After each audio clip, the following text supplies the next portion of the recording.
What are we doing, man? Let's be real here. What are we doing? Hey man, have some decorum. It's your boy G here, along with Alec. Great to talk about the Rams preseason season as it gets underway. Training camp has gotten started, and we're excited to talk about all that's going on this season as they fight for a bounce back from last year, as it was tough for them to find their way with injuries and all going on. And I joked at the beginning, asking what we doing here, just as I look at this team and see the potential of what could be on the way in the draft and things, and we'll talk about it in depth. But for now, things could be looking up for the Rams potentially, and we'll be excited to see how the season plays out for them. Training camp just got underway. Matt Stafford's under center and all of that, looking good. And let me make sure I got this pulled up for them. Matt Stafford's under center. Aaron Donald's still in the building. Cooper Kupp is still around as well. They did clear out a few guys. Jalen Ramsey's no longer there. Bobby Wagner went back to Seattle, I believe, amongst other things. And right. Now here we are. So what is this team? As I joked about, honestly, Alec, what is this team even playing for this year? They have some vets that could carry the squad, but it seems like they could be in a rebuild if they want to. Yeah, my short answer was going to be Caleb Williams. Okay. I guess that's what they're playing for. They got their line set at 6.5 wins. They had 5 wins last year, so potentially they could be in a similar spot as they were last year. Mm-hmm. People thought coming off the Super Bowl win that they were going to have a much better season. I think their win total was set at like 10.5 coming off the Super Bowl, and they ended at 5. So it was like back to reality, I guess. But with the current framework of the roster that they have now, I mean, you got Cooper Kupp coming off a major injury. You got Matthew Stafford coming off injury. You got another year older Aaron Donald, who's still going to be great, but he is getting older. Mm-hmm. And a defense that is slightly, I won't say revamped, but it's a new look because they've lost guys. New defense. Exactly, as you mentioned, with Ramsey and Wagner and key guys leaving. So I think it's going to be a struggle once again. The silver lining is that the NFC, I think, is a much weaker conference than the AFC. Mm-hmm. And even within their division, there's going to be a little bit of strife. Like, I don't think the Cardinals are going to be very good at all. They might be the worst team in football.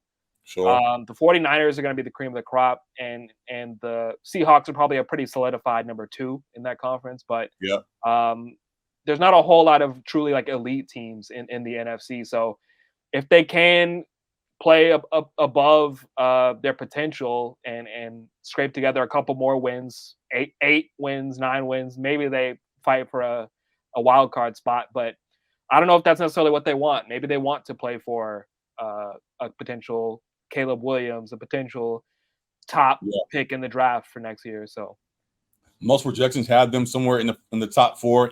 Wherever page you look at is going to have them somewhere in there, 1, 2, 3, 4. I'm looking around and seeing where they have them. Definitely could be that way. But to your point, there is still some of the old guards still there. As you mentioned, with Donald and Matt Stafford and those guys. And we talked about with the Chargers before this. While you want to look around and see what the rest of these teams are doing, really you evaluate your team first and see how this team plays. If the Rams come out and show they actually have a little bit more life than expected. Now with Cam Akers in the backfield with some life there.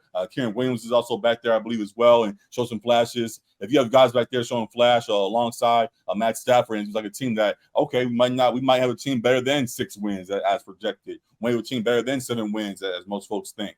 Let's go ahead and try to push for a wild card spot there. But they come out early on and there's injuries or whatever the case is, or they're getting blown out early, we'll look at the schedule, and then you have a pretty good schedule. If they all come out and they already look low, then I wouldn't waste too much time trying to fight for things here. Though there is some room, as you mentioned, in this division with some teams that may not create a quick gap. The Seahawks are now known about with Geno there. They aren't the surprise anymore. The Cardinals are going to be figuring things out, so they're going to be down with the Rams as well. And then the Niners are a high-powered squad, but I have to just figure out that quarterback position. So if they're in a spot, again, where, as you can see in this picture, you may have Kittley in the way, but you don't want to have Trey Lance on these guys in the background yet again. You want to have them as leaders themselves. If you have the quarterback solidified in their picture, it could be they'll be the clear runners of that. And excited to see how that plays. But it could. Oh, go ahead. Okay, go ahead. I would say to that point, I believe Brock Purdy is the solidified QB1. I believe so. They said he's they healthy. talked about him being healthy, like he's ahead of schedule and primed to start like week 1 of the season. Yeah. So. Just the point was, as we saw last year, you can have a solidified quarterback 1, but the quarterback 1 can fall, the quarterback 2 can fall, the quarterback 3 can fall in their situation. If they have just a guy they can turn to keep them afloat there, they'll be the top guys. So yeah. My point was really that I don't think it's a quarterback battle. Like if Purdy's healthy, he's starting. Correct. Yeah. If he goes down, obviously. I'm not arguing that. I just mentioned Lance. He's in the picture. That's all I was saying. Yeah. Yeah. Purdy for sure is the guy there. As long as they don't have somebody else having to step in to be a quarterback who's not fully of that position, they'll be just fine. So the one spot in that division is set. And yeah, if the Seahawks submit themselves as top seed again, yeah, I would go ahead and start looking at Caleb or who is the other guy, Drake Mays. Looks a little bit like that TikTok guy, the Matt Rife, a little bit. But you mean yeah, comedian, yeah. not really, but just joking. But yeah, just seeing what guys are here coming up in this draft, even beyond the quarterback position. If for whatever reason we say, oh, Matt's still the guy, or if somehow Stetson Bennett steps up as the guy at some point, there are others in the draft, Marvin Harrison Jr. and others who could be turned to as top guys in this draft to bolster this offense going forward. So yeah. So to the question again, do you see this team? I guess which is more likely to be more clear? More likely them to start looking to the future of in the draft, or them to actually make a push this season and be competitive? I think more likely is looking towards the future. It's hard to do when you have like Sean McVay, who's won a Super Bowl, wants to win, like is one of the more fierce competitors. Correct. And you have those guys that are veteran guys who have won as well, in Donald and Kupp and Stafford. So I think, like to your point, I think they're going to be competing to start the season, but they'll probably reevaluate after once they get to the bye or whatever. If they don't have a late bye, I don't know. We can go ahead and jump schedule pulled up. Yeah, we can go ahead and jump to the schedule now. We just saying with the Chargers now here right before the season's getting underway, or just under 45 days, I believe it is, to the season start. So we can give a more realistic look at what the season is going to be like. And now we have the 2023 season schedule here presented in front of us. Read off real quick. Up top in order, you got Seahawks, and then the Niners, then the Bengals, and the Colts, the Eagles, the Cardinals, the Steelers, the Cowboys, the Packers, bye week 10, and the Seahawks again, the Cardinals, the Browns, the Ravens, the football team, or the Commanders, whatever their name is. They're going to change it again, but whoever that Washington team is, the Saints, the Giants, and then they end at the Niners there. So that's a quick run through. But now the same thing we do with the Chargers, doing a further deep dive. Let me pull out the board again and we calculate. Yeah, I was gonna say, I guess to your last question, like before you pulled this up, I think you'll kind of know where you stand because they're playing 3 Super Bowl contenders in the first 5 weeks. Yeah, they got dogs early. So like you'll kind of know by week 6 like where you stand as a team, and I think they'll be able to like evaluate then if they're looking to compete or if they're looking to get a higher draft pick. Now, is there a chance that they see, oh, okay, we have a heavy early season. All right, well, if we start off bad, we're playing top dogs. Let's not overreact to that, and we'll keep fighting. Or should they truly evaluate after that point? I don't think so, only because I don't think the schedule truly lightens up looking at it. Like I think week 7, 9, and 12, I like it. Well, and 6 too, but like in the middle of the schedule, there's still Dallas at week 8. There's still Seattle week 11. Like I think it doesn't really like turn into an easy schedule. This is a pretty tough schedule throughout. Correct. So I don't think they could say like, oh, we have like an easy stretch to look forward to necessarily. Like you could say maybe 6 through 9, but I think within that, like Pittsburgh is still going to be competitive. Dallas is better than them. Right. So yeah. Let's go ahead and dive in. So starting at the top, you got at Seahawks. How you have that playing out? I think they lose that one in Seattle. Yeah. And then at home versus the Niners. The Niners have had the number for a minute now. Yeah, I think they lose. Minus the one playoff game that we won, I believe, to get to the Super Bowl. Right. Niners have pretty much had us beat. So how you have that playing out? I think they lose to the Niners. At the Bengals after that? I think they lose to the Bengals. Yeah. Home or no, at and the Colts. The Colts could be bouncing back with Anthony Richardson under center now. Jonathan Taylor getting his footing there. Is what's his name? Jeff Saturday still the coach over there? No. He's not. No, they hired somebody else. I forget they did hire someone else. Yeah. But now with some respectfully, some competent coaching over there, should we turn things around? How do you see that going week 4 at Indianapolis? I think that's a winnable game.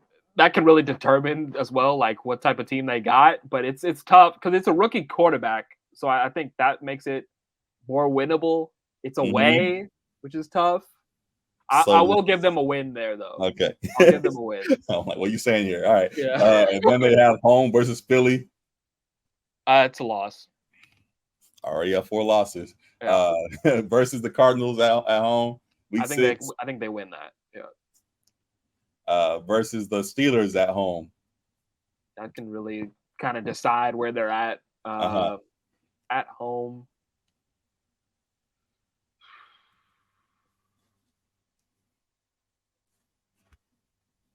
I'll be generous and give them a win against Pittsburgh. I was going to say that to make a break for them at that point. Because if you get to 5 wins in 7 games, 5 losses in 7 games, it's a wrap on that. So if they can hold on to four losses at that point and be 3-4 somehow at that stretch, there's, even though we're going to get to the rest of it, at that point they still feel like there's a chance. But as you go on now, at Dallas for the next game, that could be the nail in the coffin. How you see that going? Yeah, I think lost there.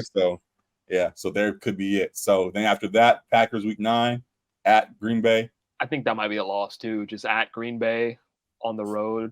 Sure.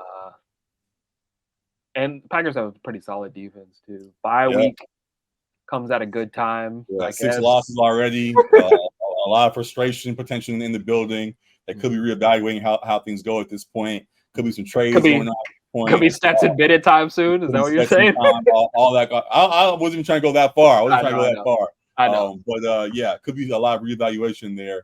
And then they come back and have Seattle again at home. How do you have that playing out? I think they lose to Seattle again. They get swept by the Seahawks. Okay. Yeah.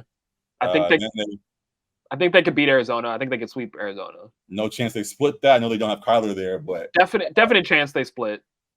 But I think gone too. Yeah, I think, like I said, I think Arizona might be the worst team in football. Got it. So is that you said win for the Rams in that one? Yeah. All right, 4-7 through Is that right? Yeah, 4-11 games. Week 13, Browns at home. I think they lose. They lose that one. I think the Browns are gonna be decent. Decent yet again, and then the Ravens in Baltimore. I think they lose. Floodgates. Washington at home. That could be a sneaky hard one, just with their defense being good. But Sam Howell, I believe, is the QB. I don't have a whole lot of faith in that offense. I respect them, but not above most people. So I'll go with the win here against Washington. Okay, we got the 5 wins. So that's respectable for the season. Yes. Yeah. Saints at home Thursday night. I think that's a loss. It's 5-10 at this point. Giants in New York. I think that's a loss too. Did you get a Daniel Jones masterclass in that game? I didn't say all that. But I think it's a loss. And then we end in San Francisco versus the Niners. Yeah, it's a loss. Okay, so 5-12 is what we have it as. 5-12. Okay, that's right around where we didn't get to 6. I had wins against Indianapolis, Arizona twice. Pittsburgh was 4. And then I think you said the Saints, right? Or no, you said Washington. That was it. You said Washington. Yeah. Yeah, 5 wins, 6. 5, 6, 7 range is kind of where I see them. I don't know how you see it, but 5, 6, 7 range, and a couple of those could be toss-ups. They could, even though they are the worst in football, they could split with Arizona. That Washington game again, that could be a sneaky team, as they were a team that was a quarterback away for a while. For the last couple of years, it seemed like. So if Howell can step up, there's a chance there. They do have a respectable offense. Who else did you have as a loss? The Colts, as we mentioned, having the quarterback they have there. If he does click early on, it's very possible to win that game. So 5 could be on the high side. Not gonna lie. So wow, you think less than 5? Maybe we'll see. I don't see where else the wins will be at if that's the case. So maybe a split with Seattle. I had them losing both. Unless they're just much better than we thought, which is possible with them having Cup back in the fold and Stafford and all of that. That is possible. But from what we saw at the end last year, I think it could be close to the same. So, like I said, I think by week 6 you'll kind of have your answer, because playing 3 Super Bowl contenders, you'll see where you stack up against the best of the best. Sure. So yeah, let's go ahead and get Caleb in the building. Let's not waste no time. But excited either way to see how the season goes. I would love to be wrong for this season's sake. Though I do see what could be the future of Caleb or other guys in the building. But for right now, yeah, there is a chance there. We'd love to see some more wins for Aaron Donald, of course, and continue to go on a high note here. And it's still excited for however this plays out. I'm ready for more football. So yeah, definitely a lot of great stuff there. We'll continue to deep dive that as the season goes along. I'm definitely looking forward to it all. And that really is it for the Rams. I don't really have any much other angles to look at with them for the moment. So we'll leave that there. I guess we will sneak in then. With that being the case, we'll go ahead and sneak a grid in. We haven't done an NFL grid just yet. Our first NFL grid of the season here. So jumping into this one, crossover grids as we've been doing for the NBA is a fun thing here. And they have some fun different type stats for us to look at in this grid as they do with the NBA. So up top, they have the Steelers, the Dolphins, and catching a receiving touchdown from either Manning, Peyton, or Eli, or if you even know of them, if you know who caught from Archie, the father, correct? I think that would count as well. And then on the bottom they have the Patriots, the Texans, and a 200+ yard receiving game as the stats for those. So a lot of good stuff there. So this is one where you don't get unlimited guesses too. This is not unlimited, so we got 1 for 1. Some names that I'll throw out real quick. Name that comes to mind. I was gonna say Hines Ward, maybe. Hines Ward for this one. For this, we're not trying for percentages. We're just trying to cross the board off. Yeah. So for this one, for some sure ones that I know, Antonio Brown definitely had a billion-yard game a few times in but you could use him for Steelers Pats too, though. True. So you want to try Hines Ward here? Yeah, try Hines. No. Ooh, wow. I'm surprised, actually. Yeah. I mean, 200 is a lot, but yeah. Antonio Brown is here. I don't know who this early 2000s Who is that? Yeah. Some other dude. He only played for 3 years, I guess, but this is the real one. AB for sure played there. A name that comes to mind, this is kind of random, but was on the Texans. Was viewed as a major threat for a while, but couldn't stay healthy alongside D-Hop there. Ended up now on the Dolphins, if I'm 90% sure. Like Will Fuller? Will Fuller, yeah, I believe now is there. Yep, great grab there. Someone who was on the Patriots and caught a reception from a Manning. Someone who was a key receiver for Tom Brady for a long while. And then as injuries went on, ended up moving around. And on the Broncos championship squad alongside Demaryius Thomas. I think Demaryius Thomas might actually even cross off for one of these as well. The name I had in mind was Wes Welker, who was on the Patriots and the Broncos. There we go. Yep. Very high number, 80%. But yeah, definitely want to salute him for that. Another name, someone who was, I think this is right, the mini, the mini version of Wes Welker. There's a few of them. There's a few of those guys for the Patriots. There was Welker. There was like Edelman, but he didn't play for the Dolphins. No, I think Amendola played for the Dolphins though. When he was the same. I believe so. Danny Amendola, like recently too. Danny Amendola played for both them squads. Yep, bang, that's a good one there. Yeah. Texans. Oh. I was thinking of Demaryius Thomas for the Patriots. I think Demaryius actually played for the Texans. And if that's the case, then he got the Texans as well as a touchdown from still recipes to him. That still throws me off thinking about it. Yep, bang for that. That's a great one. We already got AB on the board, so we can't use that for 200 yards. Who else like a big time receiver for them? Well, for one, because we're not trying to get percentages. Right. Tyreek Hill for sure had 50 million yards in the game recently. Definitely. For Miami. Someone who caught a touchdown. We said a lot about Peyton. Someone who caught a touchdown from like Reggie Eli. Wayne. Huh? I would say like someone like Reggie Wayne or Marvin Harrison or something like that. Like for that one. Oh, well, there's that. I was thinking Odell. From Eli. He's probably had a 200-yard game. I'm sure he has. Yeah. Bang. Yep. And then we have one guess left, either for the Steelers 200-yard game or for Steelers and Texans. How would you like to go about that one? I'm just trying to think of like Steelers receivers that were big time yards guys. Mm-hmm. Like Santonio Holmes. I don't know if he ever had a 200 because that was like that that's Super a good Bowl name. I'm shocked Hines didn't get there all those years. Did Plaxico play for the Steelers too? He played with on the Steelers, of course, but on the Steelers, that was where he oh no, he was there in the Giants, but he was there on the Steelers, yes. Okay. I'm willing to try that one for them. He was a big time receiver for who was the Texans. Yeah, Plaxico for 200 yard.